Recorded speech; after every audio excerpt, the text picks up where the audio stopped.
This video is brought to you by Craven's Comic Books and Collectibles. Check out their weekly live show, auction, and sale at facebook.com/Craven's Comics every Sunday night at 9 p.m. Eastern. And you can check out their inventory at cravenscomics.com. Craven's Comics, for the comics you crave. Please welcome to the program, Sofia Banzhaf. Hello. Hey, Sofia, how's it going tonight? I'm great. Thank you so much for having me on this very momentous Friday. It is a very momentous Friday. Well, especially here in Ontario, because they're lined up to go into the winters now, you know? It's crazy. I heard about that. Yeah. It's wild. Very on brand for Toronto, I have to say. Yeah, I just find it funny that it's like, we can get outside now. Quick to the discount clothing store. You know?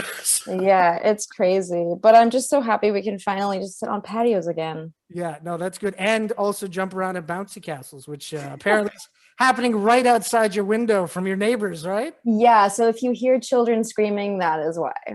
There we go. That's the reason why. So that's the reason why. I'm not holding. Yeah, it's a happy scream.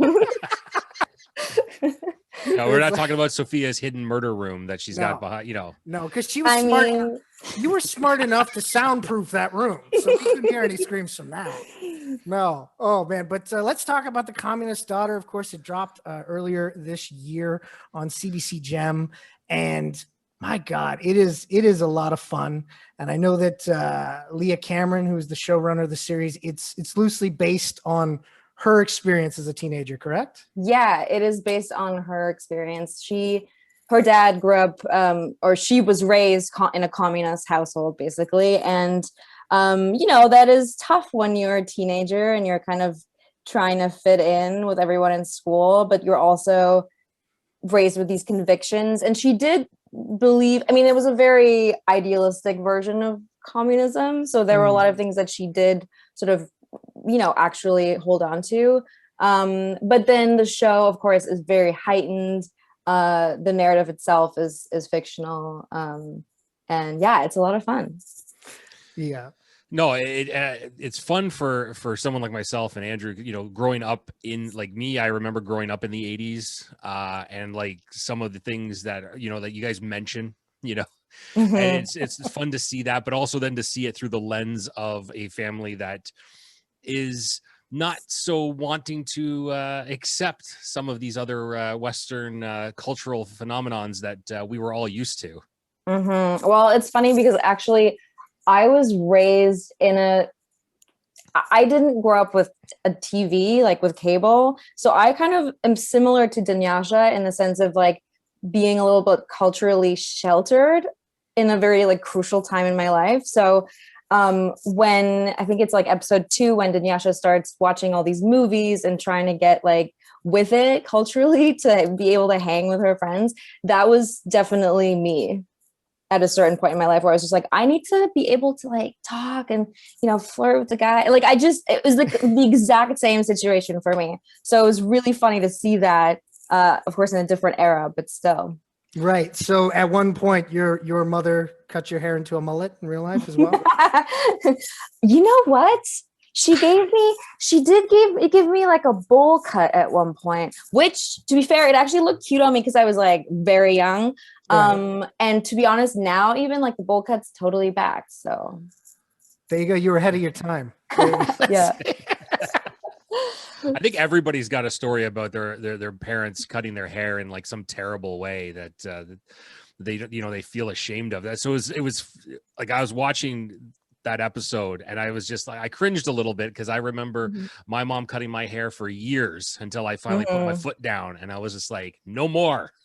I need choice. Well, what did you guys do during lockdown? Did you cut your hair or did you get someone else to cut it, or? I just let it grow. Yeah.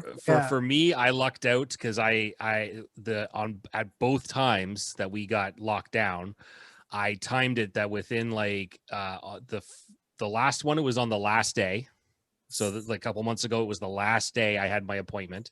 Smart. And then the one before that, I was the week before. So I kind of like timed out nicely so that when we did reopen, even for like a few minutes, I was able to but right now with the current situation, I'm starting to like get itchy about it. And I'm like, I've come a couple of times to like shave my whole head. And then I'm just like, I can't do it. Well, you're wearing a hat, so I can't see Oh no, what your like, hair I'll situation. tell you, like, look at it's kind of like flattened down, but it's Right. a giant mess. Yeah, it's there. It's there. Once I start feeling like growth on the back of my neck, it's got to go. It's all got to go. I'm like military Now, when regulations. you say growth, you mean just hair, right? Yes, no, just Okay. hair. All right, no, good. no other appendages or All right, good, growths. good. Because if it's any other type of growth, you should get that checked out. I know. Well, we're not going to talk about that with Sophia. Like, she doesn't need to know. She about might that. have some good medical expertise. Maybe someone in her life is a doctor. Who knows? We don't know. Okay, this. that's No, Sophia, is anyone in your life a doctor? I wish. I really wish. I really, really wish they would really come in handy. But no, nobody close enough that I could like give a quick call to. Okay. Well, that's. So you still have an open spot on your apocalypse. That's right. Team card. So if anybody wants to apply, just reach out to Sophia. DM me. Yeah, and we'll figure it out. There you go. That's a good plan. That is a good plan. Yeah, definitely. no, for sure. I'm looking for hunters personally. I need people that are used to like hunting. So Sophia, do you know how to hunt? I don't, but I really have been dreaming for a long time to hunt not partridge. Oh my god, I can't even say it. Partridges. Partridges, yes. Okay, there we go. So shoot some birds, eh? I really want to shoot some birds. I really want to defeather a goose. I dream of that image of defeathering a goose, and I want to cook the goose. And okay, so let me ask you: when you were a small child, did you watch the birds and get some sort of trauma or something that now you have a vendetta against birds? I think it's because they're smaller, and I don't think I could kill anything else, anything bigger than a bird. You know? Right. Okay, I get it. So that's where I think that comes from, and it's a dream of mine that I think is achievable, and yet it hasn't happened for me. Well, we all have dreams, you got to work towards that goal. That's what it is. Yeah, and hey, fowl is quite popular as a food option. So, I can totally see where you're coming from. Of course, chickens and turkeys are, they're ground level. So those are easier to get on. So, I see the desire to get the partridge. It flies, right? So, yeah, although the chickens are interesting too, because I don't know if this is true, but I read that to kill them in a sort of ethical way, you put them on your lap and you like stroke them to make them feel calm. And then you like break their necks when they least expect it. Oh my God, you are training to be a bird assassin, aren't you? Aren't you? I love it. This is great. This is great. It sounds very cruel because they're not expecting it, but at the same time, maybe that's the best way to go. You're not panicking. You're relaxing. Your last moments on earth are like very chill. Sofia Banzhaf is Mercy Killer. Honestly, if I'm going to go, I don't want to be stuck in a hospital bed, or anything like that. No, I don't want it. That just like, boom. I know, right? Exactly.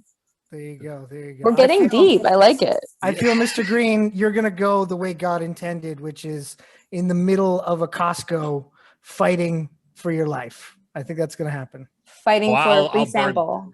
I'll burn that bitch down. I don't care. I know you already have enough trauma with Costco that yeah. I heard news story today. Apparently, it was like a free for all in the clothing section today. People were like climbing over the tables to get at clothing. Like, why? Because they just opened today. Yeah. Because there'd been what was it? Basically, just a rope. No, it was like blocked off with pallets and stuff like that. Pallets and everything. Wow. Yeah. No, but that's the thing. This is like the post-pandemic. I'm like, it's like after a long weekend, you go to a grocery store, everybody like on a Saturday is like panicking. Oh, the stores are closing for a day. We can't get food. Like clothes was available online. I don't understand what the big rush is. Like just pump the brakes, take a day. I want to know when they are bringing back the free samples. That's, I think, the only reason why I would ever go to Costco. Samples have been back for a while, but it's not the same.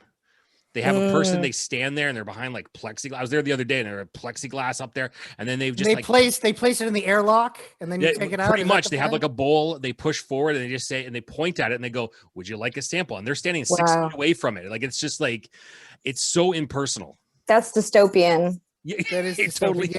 I saw a guy he was pumping like power like a Power Man 5000 like a whey powder weight supplement thing, and I'm like, how is that like something that you should be doing free samples of? Like, I don't understand this. You should Costco's very weird. You should get a free workout immediately after when you get it. You know, there should be a guy there just being like, okay, give me 20. I know, right? Man. So, Sophia, man. like, what free samples would you prefer? If when you're going to Costco and you're looking for free samples, what kind of free samples do you enjoy? Do you go, yes? I haven't been there in so long because, I mean, I live in Toronto. I don't know anybody with a membership. But, you know, when I used to go with my parents, I would always gravitate towards the cheese. That makes sense. Cheese is good. Cheese is always a safe bet. It's a very safe bet. Even if it's like not great cheese, it's still like palatable. Whereas like there's some free samples that it's like, here, have this little cup of like corn chowder. That could be terrible. That's right. Yeah, you're taking a much bigger risk. And also I think free cheese has been a thing for me because when I was in high school, we would go to this grocery store on recess and my friends would steal wheels of cheese because it was like the most expensive item. And I never did it, you know, but I certainly partook in the fruits of their labor. I think we found a position for Sophia in our team. Scavenger. She could take out small birds and steal bits of cheese for us. There you go. I am down for that.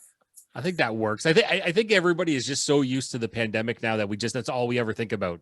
You know, it used to be before you're really thinking about, oh, what am I going to do? What am I going to like? Where am I going to get my money? What, you know, like what are all the like zombie apocalypse type stuff? You know, like we're going to get eaten by, you know, like just crazy things. Now everybody's literally thinking about like who is going to be on my team, and how do we survive against the hordes, not of zombies, but of people. That's right. Yeah, that's right. How do we survive the Costco clothing section? That's because the thing is, like, we were never going to run out of toilet paper. Of course. It was only when everybody bought it that we were running out of toilet paper. That's right. Yes, they created the problem. Definitely. That's right. Yeah. Oh my gosh. Now, of course, during this entire year, there's been a lot of time to like think and reflect and things like that. And I was wondering, because I actually watched your TIFF short film today. I am in the world as free and slender as a deer on a plane. That's right. It's a very easy to remember title. Really enjoyed it. Do you have any plans of directing another project anytime soon? Yeah, I'm actually in development right now for my first feature. So hopefully we're going to be shooting that next summer or fall.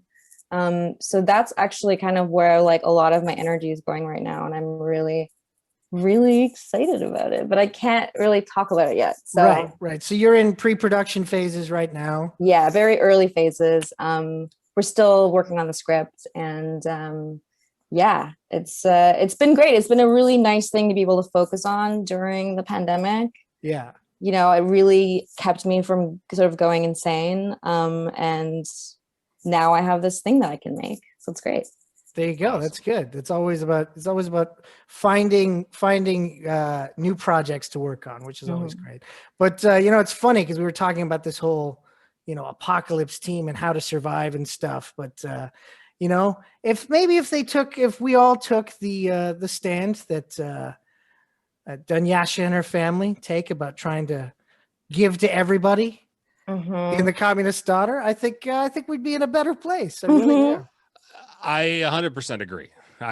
Just like if we just calm down and helped each other out, we'd be in a better place. 100% for sure. I think Dunyasha would have been like the ruler of a post-apocalyptic world. I think that's what I think. I think so. Queen. I think she would have been a reluctant queen because she wouldn't want to have been in the monarchy. But then every Friday night she would put on the Orphan Andy play and play all the roles. I like that. Can we call it the Reluctant Queen? Yes, the Reluctant Queen. A great title. Who shoots birds and eats cheese. There you go. That's me.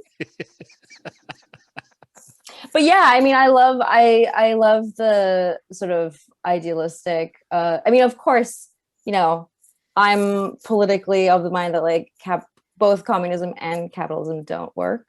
So we got to find something else. You know, I'm like more of a socialist myself. But I think that there's definitely a lot to, what I like about the show is that there's a lot of like positive feelings around the politics in the show. And of course, we've been through a lot the last couple of years, and that's not really been the case in most media. Yeah. So it's kind of a nice break. No, totally. Yeah, no, it's a really, really funny show. And yeah, I really like pretty much the entire cast in it. Really love Jessica Holmes and Aaron Poole in it. What was it like working with them? So great. I had known Aaron for a few years, and I met him at TIFF with my short, actually, because he had a short at the festival at the same time. So we started hanging out then. And he is just so talented. I mean, his projects are always so interesting, and he really leaned into like the physical comedy of the show, which was really fun to watch him do. And he would like stay up very late at night to practice his like falling down the stairs. And he would do it constantly whenever there was a staircase anywhere on set. He would fall down even when the cameras weren't rolling. And it was like terrifying to me because I was like, oh my God, are you okay? And then you'd just be like, I'm just practicing. He was very good at that. So it was a bit terrifying. And yeah, Jessica Holmes was amazing. Like I really felt like the two of them as my parents, I felt very, it was very lovely to work with them. And I know that Ryan was on your show too, and he was great to work with as well. It was a really nice family unit. Yeah, you guys were a really good ensemble together. It was really fun watching you guys Thanks. on screen. Yeah. If there was a chance of doing a second season of the series, would you be down for it? Yeah, I would definitely be down for it. Leah was saying, and I'm pretty sure this was a joke, but she was saying that the second season should take place in Cuba, because that is where she would vacation with her family to quote unquote support the economy. And I was like, that sounds great. I've never been to Cuba. Let's do it. So, I mean, who knows if that's going to happen, but I certainly hope for a season 2, and I would definitely be on board if that happened. Well, and who wouldn't want to get a free vacation? Like you guys should have to work a little bit, but Cuba and not in Canada during, potentially one of the seasons we don't like. That's correct. There we go. I've been to Cuba. It's a great place, but it's definitely a lot warmer. Yeah. And just all around nicer than here in the winter. Yeah. Oh my God. I mean, most places are nicer than here in the winter. That's true. That's very true. It's like a desolate wasteland here. That's yeah. Oh, man. And it's funny because the other place that's just as bad as us during winter is Russia. So it all comes back around. There you go. That's true. Arctic tundra. Yeah. Oh my God. Well, Sofia, I want to thank you for coming on the program. It's been a delight talking with you. I did not hear any screams of children of any kind. So great. It's great, but at the same time, I feel cheated. They're all dead. Oh, shit. I knew it. This will be Exhibit A. It's part of the darker timeline. This is what is going on here, right? Right. So I look forward to being subpoenaed. Yeah, thanks so much for having me, guys. Well, thank you for coming on, and look forward to your other upcoming projects. And when you do get your feature done, of course, we'd love to have you back on then.